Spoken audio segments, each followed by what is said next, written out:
Okay, I thought this was worthy of noting. This little nutcase decided to build his button on an actual milkweed leaf, which is going to disintegrate into nothingness. He's already built his button. He's worked very hard on it. I had to figure out how on earth I was going to get him in a spot where he could jay safely. And this is what I came up with. I very gently cut the leaf around him. And then I was going to try to pin the leaf, but I was worried I was going to stab him. So I used tape, just regular clear tape. There's a piece of tape on the bottom side, and there's a piece of tape on the top side, so they're matching. One on top, one on bottom, top, bottom, top, bottom. And now I've got him in a position where he can jay hang safely, or she, and not have to be worried about one of those hungry beasts eating him while he's on his leaf, because that could happen. And we all know my paranoia about caterpillar cannibalism, especially after Hannibal did his thing. I went ahead and threw a little butternut squash in there. I was toying around with just bringing one of my plants in and letting them eat on that, but there's no way that I can know that the plant is completely clean of contaminants, especially since squirrels have been digging around in them. So I decided not to take that risk. Tossed a piece of butternut squash in there, mounted on some toothpicks, stuck into the improvised vase along with milkweed. So the two in there will have options. And I just want to show you something really weird. Like, okay. You see how yellow he is? Now they turn yellow like that in the third instar. Now the ones on the milkweed replacement diet are a very, very pale yellow.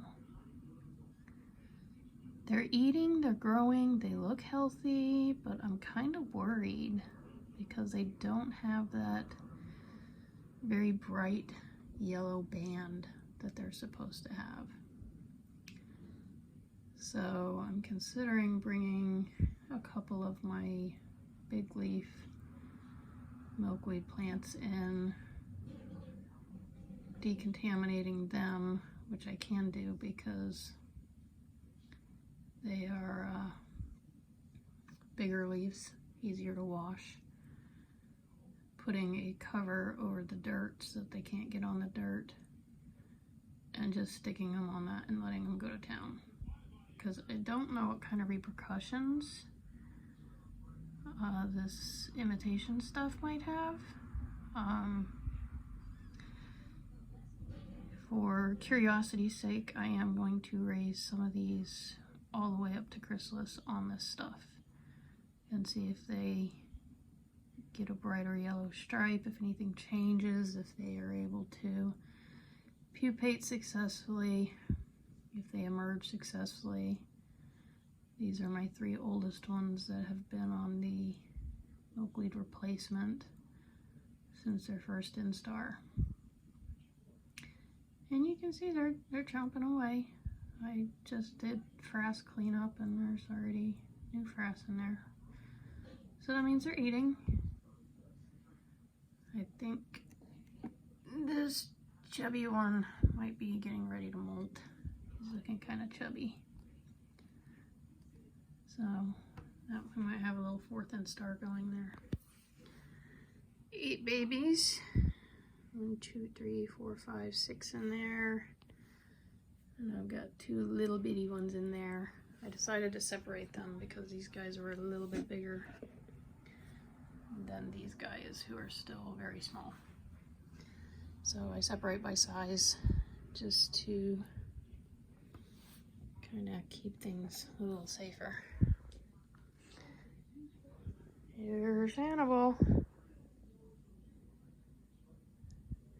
Still hasn't eaten Graham. Graham's up there getting ready to molt. So, huzzah! Hannibal has been reformed. We have 2 unhatched eggs in here. I don't know if they're going to hatch. One of the eggs in this batch that I collected was not good. I don't think it was wasp infestation. It might have just been an unfertilized egg, or it just didn't make it in egghood. So I isolated that egg for a while, kept an eye on it. I didn't see any color change. These 2